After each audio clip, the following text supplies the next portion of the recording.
자, 오늘 사순절 첫 번째 주일이라 여러분 사순절 달력이 있는 대로 복 있는 사람 이 말씀으로 함께 나누려고 합니다. 여러분 오늘 신앙생활 하신 분들은 오늘 마태복음 5장이 예수님의 설교, 산상설교, 그렇죠? 뭐 다 아실 겁니다. 근데 예수님의 이 산상설교에 아주 주옥 같은 말씀이잖아요. 그래서 이 주옥 같은 말씀을 가리켜서 그리스도 전 교훈의 요약, 천국의 대현장, 기독교 대현장, 도덕 황금률, 성경 중에 성경, 천국 시민 현장, 천국의 아름다운 편지, 천국의 복음, 이렇게 여러 가지를 표현을 해요.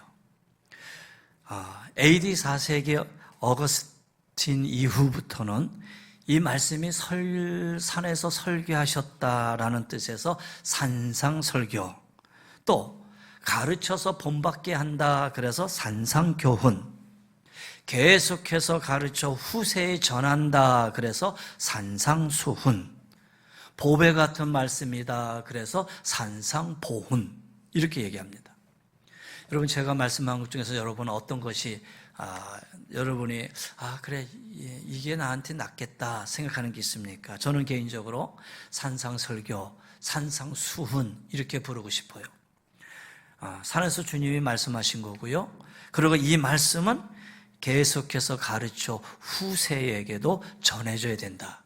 그래서 산상설교, 산상수훈 이렇게 저는 이 말씀을 그렇게 보고요.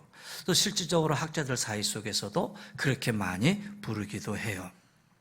자, 그렇다면 한번 볼게요. 1절 말씀에 예수께서 무리를 보시고 산에 올라가 앉으신 제자들이 나온지라 입을 열어 가르쳐 이르시되 그랬어요.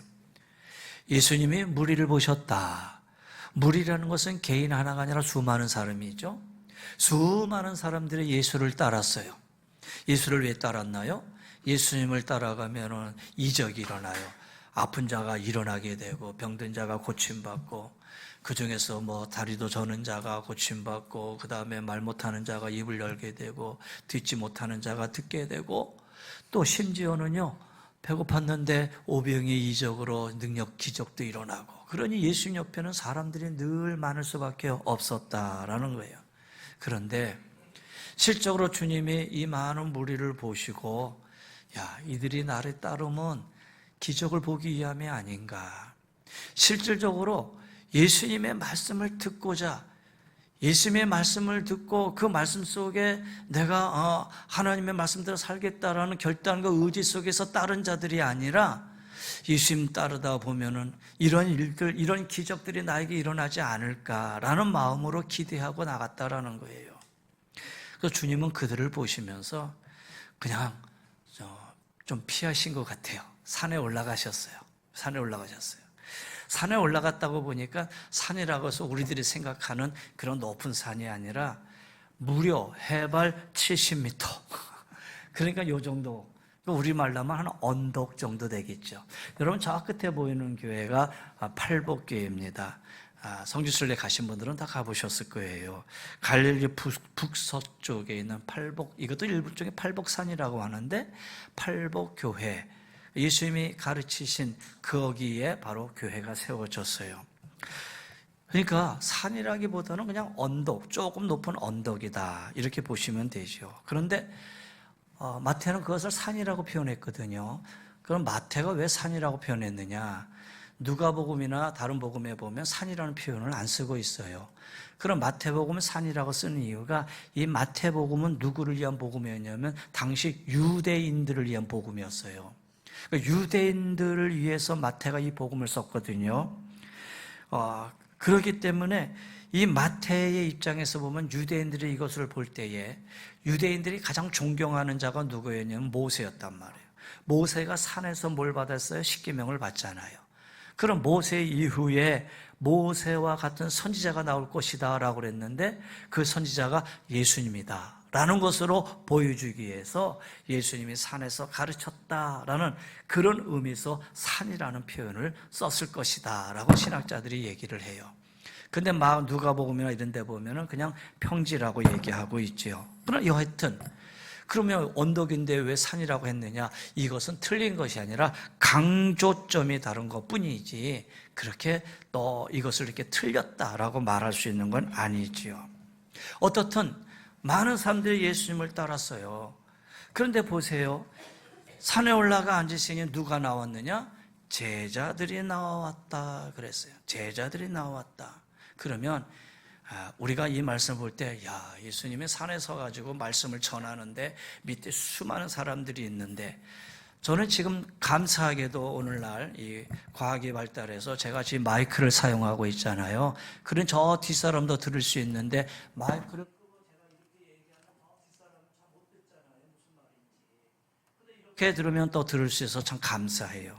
그럼 예수님 때는 어떻게 했을까? 이런 궁금점도 생기잖아요. 그래서 예수님이 그러면 산에 서서 심령이 가난한 자는 이렇게 뭐 고래고래 악을 쉬면서 그냥 설교를 하셨을까?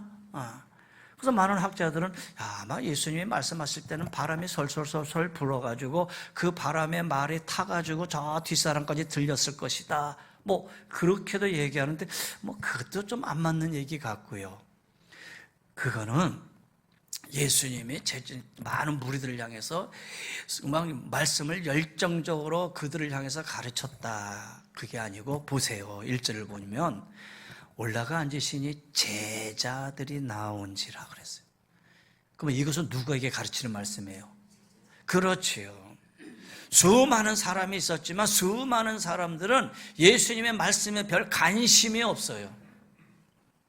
예수님 앞에 무슨 말씀을 듣고 그들이 결단하고 변화되고 예수님의 어떤 하나님의 말씀대로 살아가겠다는 그런 결단의 마음이 아니라 그냥 예수님 따라다니다 보면 기적이 일어나고 능력이 일어나니까 거기에 내가 아프고 힘들고 어려우면 예수님 따라다 보면 이 문제가 해결되겠지라는 인간적인 정욕과 욕심에 의해서 예수님을 따랐을 뿐이지요. 정작 말씀을 들은 사람은 소수였다라는 거예요. 여기 제자들이 나온지라. 예수님의 제자들이었다라는 거예요. 여러분 역사적으로 봐도요. 절대 다수가 하나님에 대한 반역의 길을 갈 때에 극소수가 하나님을 따랐고 하나님의 명령에 순종하고 하나님의 말씀에 전했지요. 하나님의 역사는 다수에 의해서 이루어지는 게 아니라 소수에 의해서 이루어졌다라는 거예요. 엄청나게 많은 사람들, 이때에 예수님을 따랐던 많은 사람들이 후에 예수님의 십자가의 죽음과 부활 후에 말씀을 전한 게 아니라 그때 사람들은 다 사라졌고 여기 나와서 말씀을 들은 예수의 제자들에 의해서 전 세계에 복음이 전해졌고 그 복음이 오늘 나에게까지 오게 되었다라는 거예요. 그래서 정말 말씀을 듣고 그 말씀 속에서 살려고 하는 사람들은 솔직히 다수가 아니고 소수지요. 바라기는 여러분 그리스도 안에 작은 소수가 되시기를 바랍니다. 말씀을 갈망하고 말씀을 따라 나갈 수 있는 참된 그리스도의 제자가 되기를 바랍니다. 자, 오늘 여기 예수님이 제자들을 보고 제자들이 나온지라 입을 열어 가르쳐 가라사대 가르치는 거예요. 그래서 여기 팔복에 나오는데 산상수훈의 5장, 6장, 7장이 팔복뿐이 아니잖아요. 그 다음에 너는 세상의 소금과 빛이다. 원수를 사랑하라. 주기도 하면 한금열. 그 다음에 좁은 문으로 들어가라. 반석에 집을 지은 사람. 뭐 이런 이야기가 많이 나와요.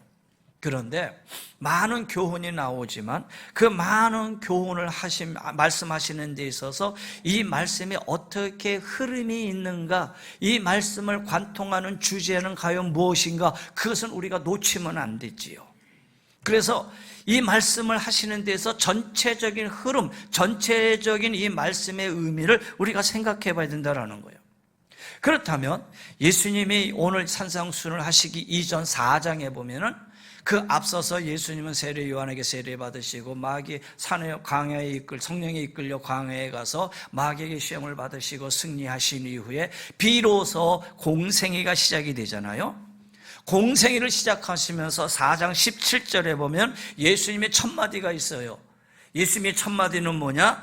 비로소 전파여 이르시되 회개하라 천국이 가까이 왔느니라 하시더라 그랬어요. 그리고 오늘 5장의 그 앞에 23절입니까? 거기에 봐도 예수님이 온 갈릴리에 다 두루 다니사 그들의 회당에서 가르치시며 천국 복음을 전파하시며 그랬어요. 그러니까 예수님의 가르침은 어디로부터 시작이 됐느냐? 회개하라 천국이 가까워왔다라는 거예요. 회개하라 천국이 가까워왔다. 그래서 예수님의 가르침의 핵심은 천국, 다시 말해서 하나님의 나라예요. 그런데 회개하라 천국이 가까이 왔느니라. 여러분, 이 말씀이 무슨 뜻이죠? 천국 하면은 보통 언제 갑니까? 죽어서 가는 거잖아요. 우리가 이 땅의 삶을 다 하고 나서 가는 곳이 하나님의 나라 천국이잖아요. 그러면 예수님이 회개하라 천국이 가까이 왔다라는 이 말은, 자, 이제 너희들이 죽을 날이 가까이 왔다, 그러니 빨리 회개하라, 그렇게 말씀하신 건가요? 그건 아니죠. 죽을 날이 가까워왔으니 빨리 회개하라, 그렇게 말씀하신 것이 아니라, 여기서 주님이 말씀하신 회개하라 천국이 가까워왔다는 이 말은 하나님, 천국은 하나님의 다스리는 영역을 말하는 거예요. 우리가 이 땅에서의 삶을 다하고 가는 영원한 나라, 그것도 하나님의 나라이지만 중요한 것은 내가 이 땅에 살면서 하나님의 다스림 안에 있어야 된다라는 거예요. 하나님의 다스림을 받으면 그것이 천국이다라는 거예요. 회개하라. 그래서 너희가 살아가는 이 삶이 하나님이 다스리는 나라가 되어야 된다. 너희는 하나님의 다스림 안에 있어야 된다. 하나님이 함께하는 그곳에 너희가 있어야 된다. 그러기 위해서 너희가 회개해야 된다. 하나님의 다스림을 받고 살아가는 자들이 되라. 이것이 주님이 지금 동생회를 시작하면서 외쳤던, 강조했던 하나님의 나라 천국이다라는 거예요.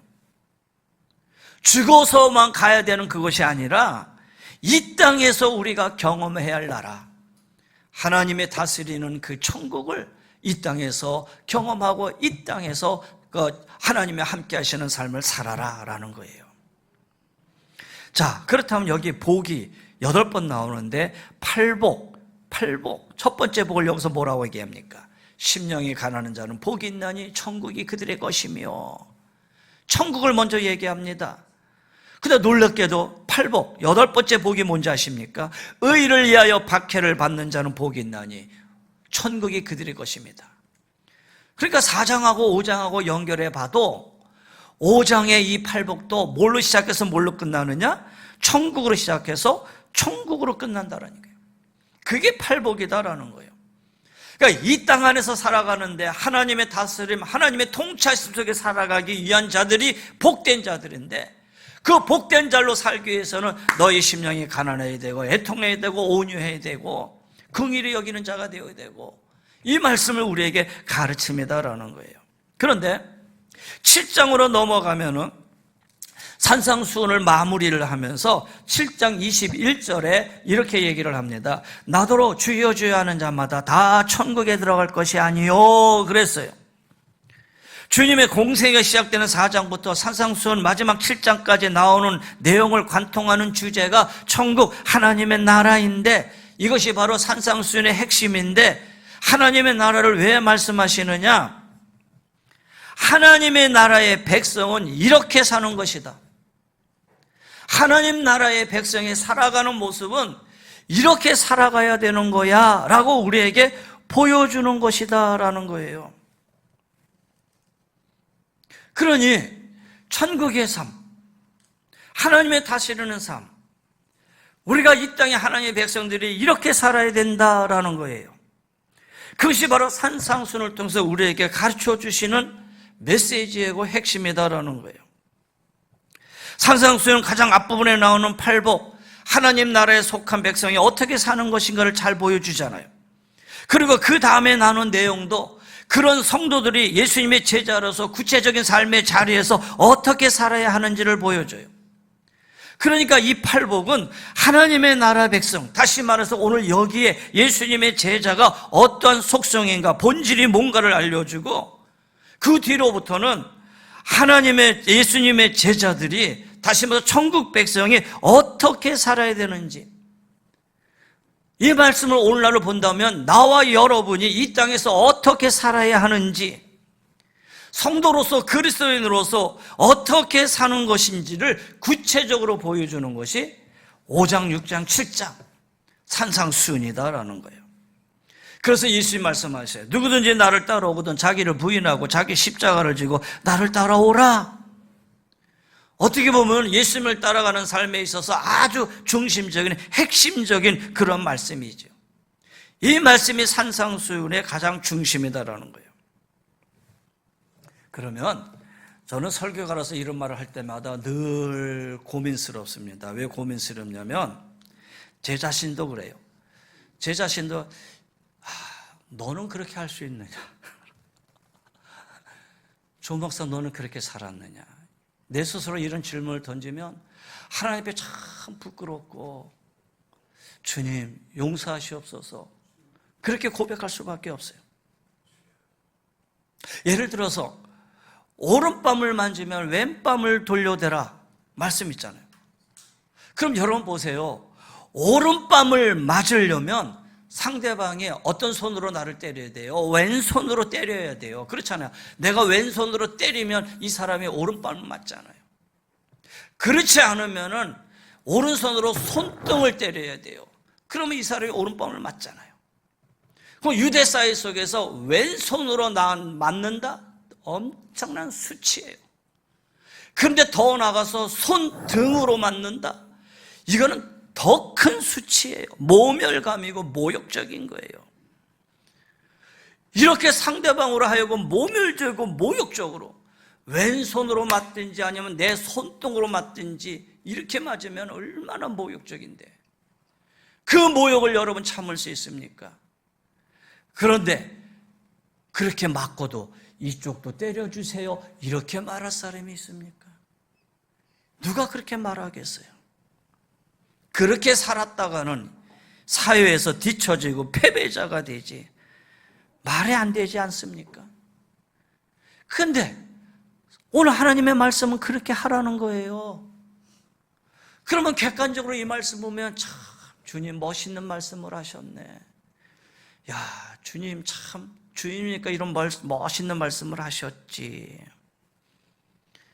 한편으로는 이 말씀이 정말 멋있는 말씀이라고 생각하면서도 너가 그렇게 살아보라 그러면 우리는 그렇게 못 삽니다 라는 거잖아요. 무슨 얘기냐? 오늘 여러분과 나의 문제는 뭐냐? 오늘 그리스도인들의 문제는 뭐냐? 듣는 것과 사는 것은 별개의 문제라고 생각한다는 거예요. 하나님의 말씀을 내가 듣는 거하고 그 들음을 가지고 내가 살아간다는 거하고는 별개의 문제라고 생각해요. 주님, 말씀은 참 좋은데 나는 그렇게 못 살겠습니다. 주님 말씀 참 좋으네요. 붓글씨를 써가지고 액자를 딱 걸어놔. 보면서 야 말씀 멋있네. 근데 실생활 속에서는 야 이거 참 어렵다. 나는 그렇게 못 삽니다.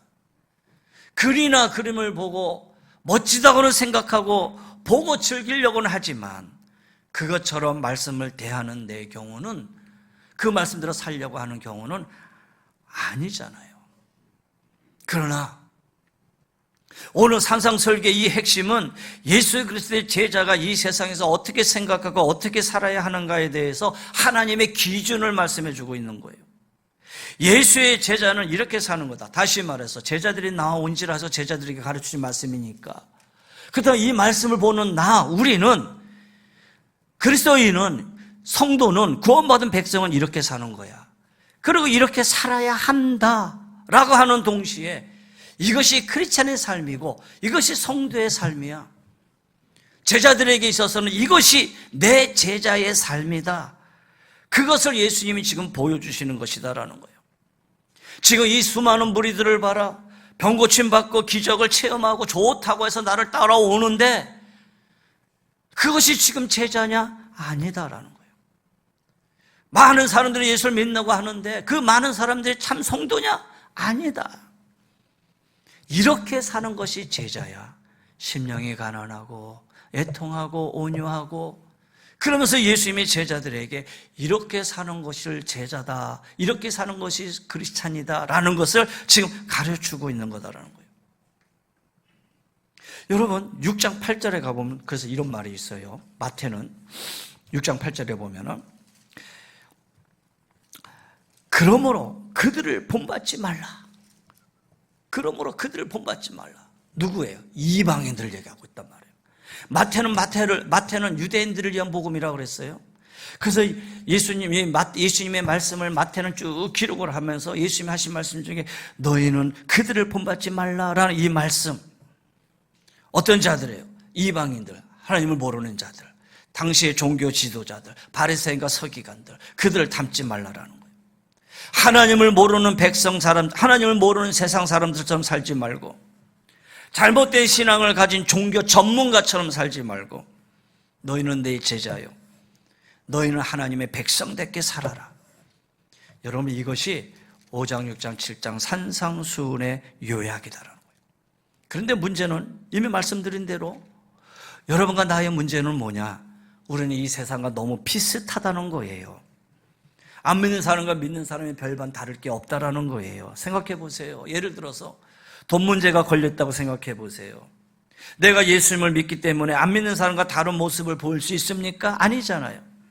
거기에 나의 이득이 걸려있다 한다면은 예수님을 안 믿는 사람과 다른 사람이 다른 행동을 취하고 조치를 취하느냐? 안 그리죠. 별로 다른 게 없어요.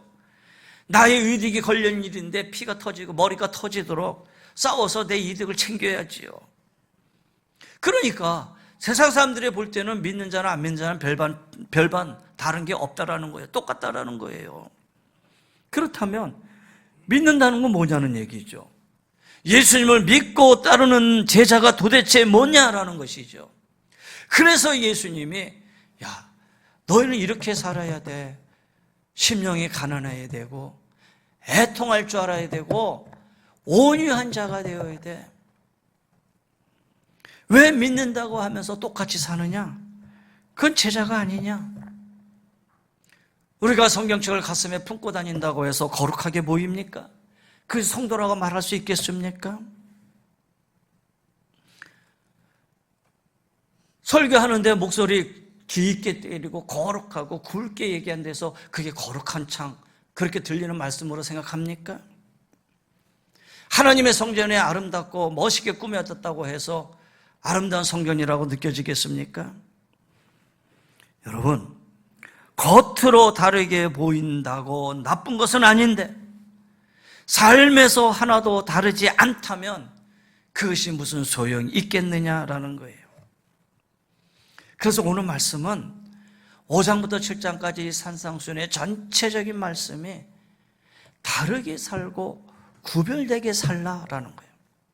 이 땅의 사람들과는 구별된 다른 형태의 삶을 살아가는 이들이 성도이고 하나님 나라에 속한 백성이고 예수 그리스도의 제자라는 거예요. 여러분 한번 생각해 보세요. 이 부분이 많이 실패했기 때문에 한국교회와 크리스찬이 비난을 받아온 것 아니냐라는 거예요.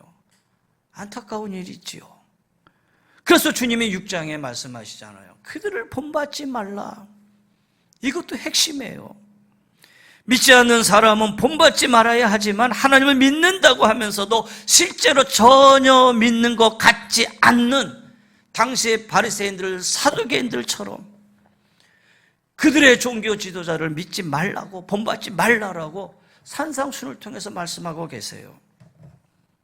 진짜 믿는 사람답게, 진짜 하나님의 백성, 천국 백성답게, 진짜 하나님의 다스리는 사람답게 살라라는 거예요. 이것이 바로 산상수훈을 통해서 우리에게 주시고자 하는 주님의 메시지이고 말씀이 아니냐라는 것이죠. 자, 그렇게 본다면 다시 본문으로 가서요. 자, 오늘 설교는 12시 조금 한 10분까지만 할게요. 오늘 보세요. 자, 저에 보면은 8가지 복이라고 해서 팔복이라고 하는데, 팔복은 이러이러한 사람은 복이 있다. 그 이유는 이러이러하기 때문이다. 이렇게 구조가 되어 있어요. 그렇죠? 이러이러한 사람, 심령이 가난한 사람은 복이 있다. 그래서 천국이 저들의 것이다. 이런 구조로 되어 있어요. 그래서 우리는 본문을 이렇게 보면은, 이렇게 살면 복을 받는구나. 심령이 가난하면은 천국을 얻겠구나. 그렇게 생각하잖아요. 그런데 사실 그게 아니라는 거예요. 심령이 가난한 자는 복이 내 천국에 그들 것입니다 라는 말씀, 정말 복을 받을 사람은 심령이 가난한 사람이다. 다시 얘기할게요. 심령이 가난한 자는 복이 있나니 천국이 그들의 것이며 라는 이 말씀은 정말 복을 받을 사람은 심령이 가난한 사람이다, 이런 뜻이라는 거예요. 가난하게 되면 복을 받는다, 그런 게 아니라 무슨 얘기냐? 여러분, 심령이 가난해진다라는 조건을 완벽하게 갖춘 사람이 누가 있어요? 성경에서 말하는 모든 구원이나 복은 우리의 믿음으로 주님이 값없이 우리에게 주시는 선물로 주어지는 것이지, 내 자격과 조건과 행위를 갖추어서 하나님께 복을 받거나 구원을 받는 것은 아니잖아요. 내가 이렇게 했으니 복 주세요, 그게 아니잖아요. 그래서 헬라 원문을 보면은 복이 있나니 라면서부터 먼저 시작을 해요. 복이 있다, 어떤 자들이? 심령이 가난한 자들이, 이렇게 얘기하는 거예요. 여기 하나님의 나라라, 내가 이렇게 했으니 복 주세요, 그게 아니라 하나님의 나라라는 주제를 다루는 이 산상수훈 전체에서 이 앞부분의 이 팔복은 하나님의 백성이 성도, 즉 예수님의 제자가 어떤 특성을 가지고 살아야 되는지를 보여주는 거예요. 그러니까 이렇게 하면 복을 받는다라는 것이 아니라, 복을 받아 하나님의 백성이 된 제자는 이런 사람이다. 너희가 복이 있다, 그러니 너희는 심령이 가난한 자야, 이거라는 거예요. 심령이 가난해서 복을 얻는 게 아니라, 너희는 복이 있는데, 다시 말해서 너희는 이제 이미 하나님의 백성이고 너희는 이미 구원받은 하나님의 백성이기에 너희는 심령이 가난한 자야, 이런 사람이라는 거예요. 복을 받은 하나님의 백성이기 때문에, 구원받은 주님의 자녀이기 때문에 주님의 이런 제자가 된, 주님의 백성이 된 자는 심령이 가난한 사람이 되어야 되는 거야. 이미 너희는 심령이 가난한 사람이야. 그래서 나는 하나님의 통치를 받고 하나님의 다스림을 받고 하나님의 인도함을 받고 살아가는 자가 되었다라는 거예요. 자, 또 보세요. 그래서 이 팔복은요, 하나하나를 끊어서 보는 게 아니라 전체를 함께 보는 거예요. 심령이 가난한 자는 복이 있는데 그 다음에는 어떤 일이 생겨요? 심령이 가난한 자는 가난한 상태에 계속 머물러 있는 게 아니라 죄로 인해서 애통해하고 가슴을 찢으며 탄식하는 대로 나가는 거예요. 그런 다음에 어떻게 돼요? 온유한 사람이 돼요. 온유함은 타고난 부드러움과 약한 기질이 있는 게 아니라, 자기로 인해서 눈물을 흘려본 사람들, 실패하고 일어나고 또 실패하고 또 일어나서 그러한 사람들이 눈물 속에 만들어진 제자 고유의 특징이다라는 거예요. 그래서 이 온유한 사람은 의에 줄이고 목마르게 되어 있어요. 부드럽고 겸손하고 따뜻한데 의에 대해서는 강렬한 목마름을 가지고 나아간다는 거예요. 그래서 팔복은 하나의 단계를 계속 이어지는 거예요. 내가 심령이 가난했다가 어느 순간에 내가 박해를 받는 대로 확 넘어가는 게 아니라, 가난함과 애통함과 온유함과 이런 것들이, 의에 대한 목마름들이 점차적으로 쭉 이어져 가는 그런 복이다라는 거예요. 그것이 바로 그리스도인의 삶이고 그것이 바로 제자들의 삶이야. 너희가 내 제자라면은 이미 너희는 복된 자들이야. 너희 심령이 가난해지면 죄에 대해서 애통하고, 애통하면 온유한 자고, 온유한 자면 의에 대해서 목마를 수밖에 없어. 이것이 바로 제자의 삶이다라는 거예요. 자, 그러면서 이 네 가지, 앞에서 네 가지의 이 삶이 하나님과의 관계라면, 뒤에 5복부터 8복까지는 사람과의 관계를 얘기하고 있어요. 그래서 이건 떨어져 있는 게 아니라 1번부터 4번까지의 복이 하나님에 대한, 하나님과의 관계 속에서 이루어지는 복, 5복부터 8복까지는 사람과의 관계 속에서 이루어지는 복, 우선되어질 것이 하나님과의 관계라는 거예요. 그럼 보세요. 첫 번째 복, 심령이 가난한 자가 다섯 번째 복인 긍휼히 여기는 자가 된다라는 거예요. 그래서 3절과 7절은 같이 가는 거예요. 심령이 가난한 자는 복이 있는 천국이 그들의 것이며 이러한 자는 긍휼히 여기는 자가 돼요. 그래서 그들이 긍휼히 여김을 받을 것이며, 자신의 심령이 가난한 것을 본 사람은 다른 사람을 긍휼히 여기며 불쌍히 여기는 대로 나아간다는 거예요. 자기도 주님 앞에서 실패하고 넘어지고 연약했던 경험이 있기 때문에 그런 처지에 있는 사람들을 불쌍히 여기며 나아간다는 거예요. 두 번째, 애통하는 자는 6번째 8절인 마음이 청결한 자로 이어져요. 애통하는 자는 마음이 청결한 자가 되는 거예요. 애통하니까 마음이 청결일 수밖에 없지 않습니까? 하나님 앞에서 애통하며 회개하니까 마음이 거룩해지고 청결한 자가 되는 거예요. 세 번째, 온유한 자는 바로 7번째, 화평하게 하게 자는 자, 사람들 속에서 평화를 이뤄내는 자가 된다라는 거예요. 보세요.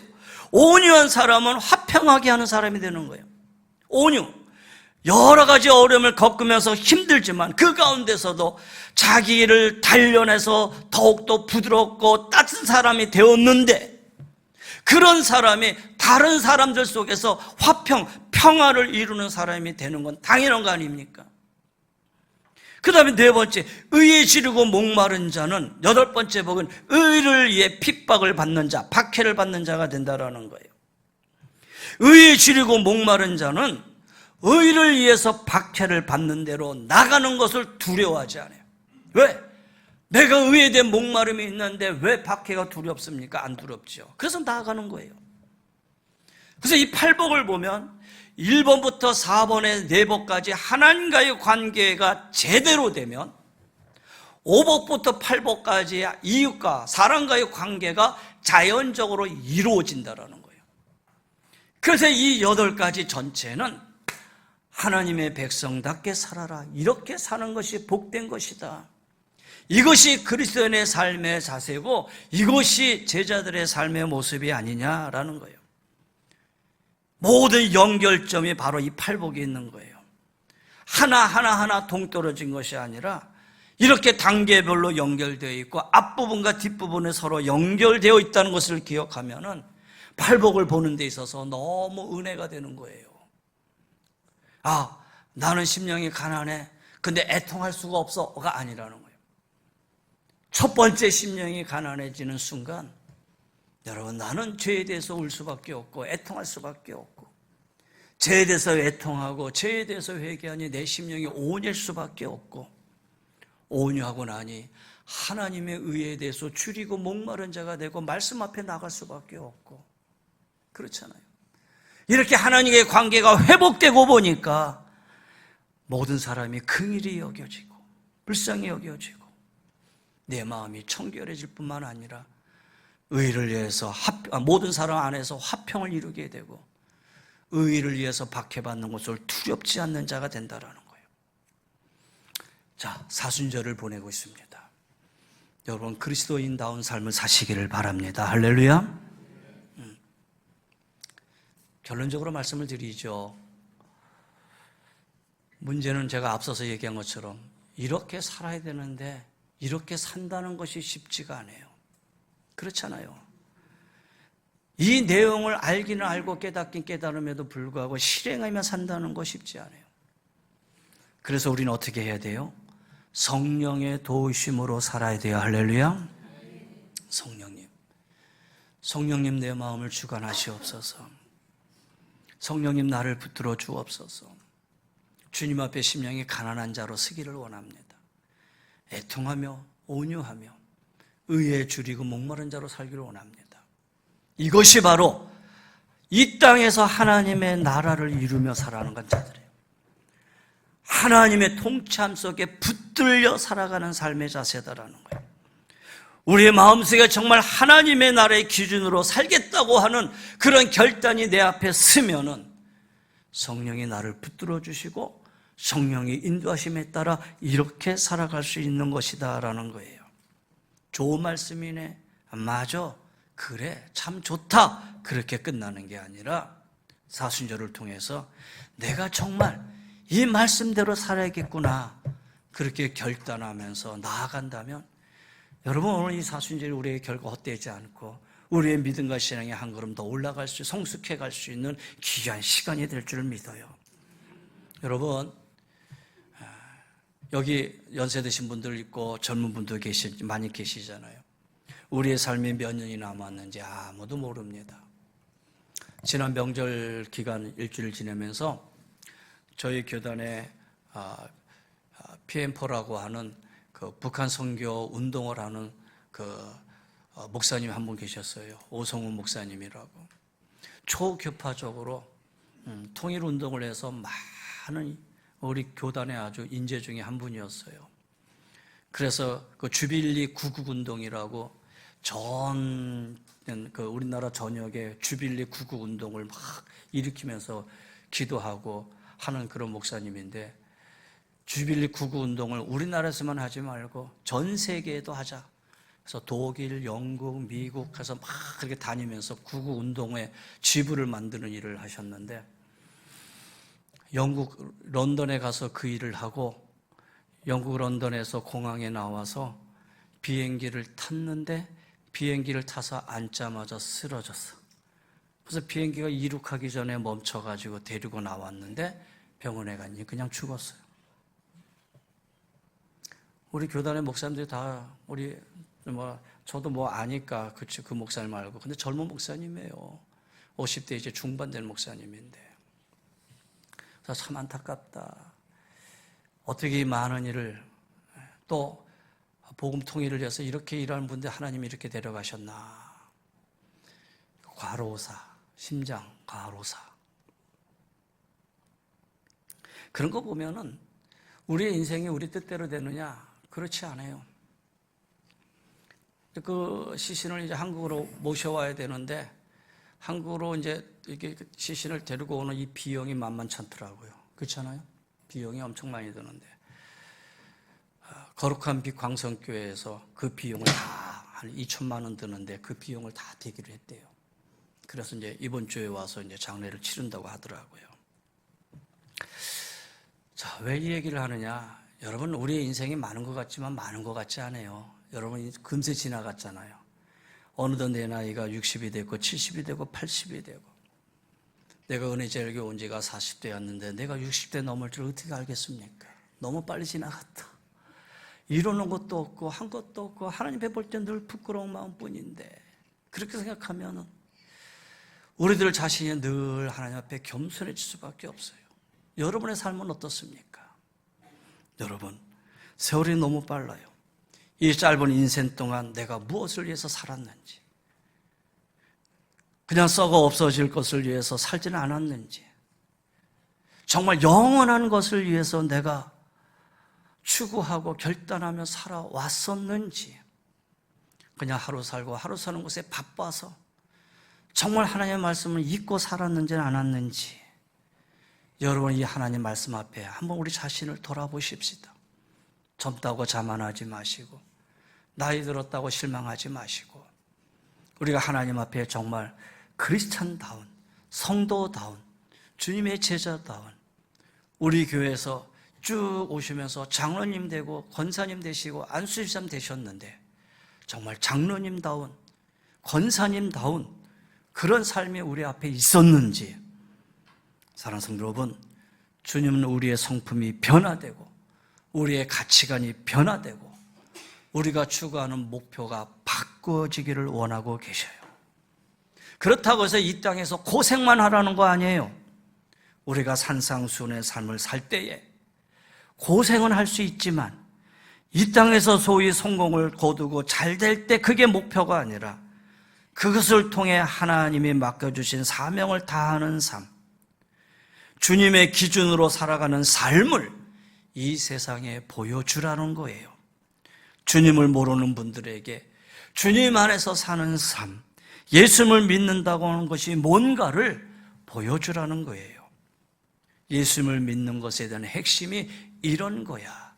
주님의 사랑, 주님의 다스림 안에서 내가 살아가는 게 이런 거야. 그 사랑을 보여주는 삶이 오늘 주님이 우리에게 맡겨주신 사명이 아닌가라는 생각을 하게 됩니다.